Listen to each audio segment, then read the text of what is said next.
अगर आप पादरी ग्रेगोर को वापस देकर तुर्गत को ले आएंगे तो आपके इत्तेहादी कहेंगे उस्मान साहब अपनी कमजोरियां दिखा रहे हैं, और अगर आप ऐसा नहीं करते तो एक तुर्क सरदार काफिरों के हाथ में कैदी बना रहेगा।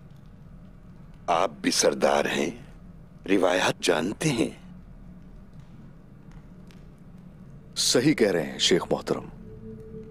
हम लोगों के एक तरफ पहाड़ है और दूसरी तरफ खाई है। काफी मुश्किल सूरत हाल है। लेकिन सुल्तान इज्जुद्दीन बाज़ंतीनियों के जिंदान में कैद थे और बरकाहान 7 समंदर पार करके खुर्रम से अपने लश्कर के साथ सुल्तान की खातिर अपनी जान पे खेल के आया था उनके पास। बेशक, और हमारे शेख सारी सल्तौक ने भी यही सबक दिया कि रिवायात की पासदारी करें। तुर्क सुल्तान को एक कैदी बनकर नहीं रहना चाहिए। मुश्किल सूरत हाल है।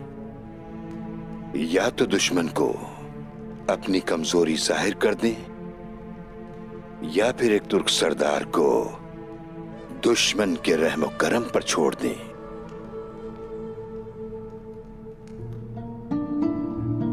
मुश्किल फैसला है। कुछ भी आसान नहीं हमारे लिए, कुछ भी आसान नहीं है। हम इस बात के गवाह हैं कि आपने हमेशा हक का साथ दिया है। जो लोग हक का साथ देते हैं उनका रास्ता आसान हो जाता है। कुरान करीम की सूरह अल इंशरा में अल्लाह ताला फरमाता है, बिस्मिल्लाहिर्रहमानिर्रहीम, अल्लाह के नाम से शुरू जो बड़ा मेहरबान और निहायत रहम फरमाने वाला है। क्या हमने आपकी खातिर आपका सीना कुशादा नहीं फरमा दिया और हमने आपका वो बोझ उतार दिया है जो आपकी पुश्ते मुबारक पर गरा हो रहा था, और हमने आपकी खातिर आपका जिक्र बुलंद कर दिया है। सो बेशक हर दुश्वारी के साथ आसानी है। बेशक, सो बेशक हर दुश्वारी के साथ आसानी आती है। बस जब आप तालीम उम्मत, तबलीग व जहाद और अदायगी फराइज से फारिग हों तो अपने रब की जानिब रागिब हो जाया करें। आमीन शेख, आमीन, इंशाअल्लाह।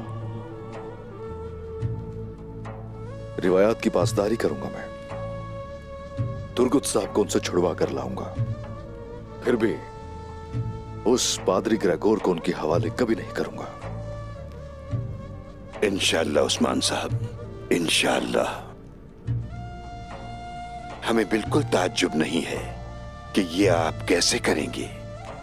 हम जानते हैं कि सरदारों के बाज मामलात खुफिया होते हैं। अस्तगफिरुल्लाह शेख मोहतरम, अस्तगफिरुल्लाह। हमेशा की तरह आज भी आपने खूबसूरत अल्फाज इस्तेमाल करके मेरी रहनुमाई की। हमेशा की तरह आसानियां पैदा की हमारा बोझ हल्का करके। अल्लाह आपसे राजी हो।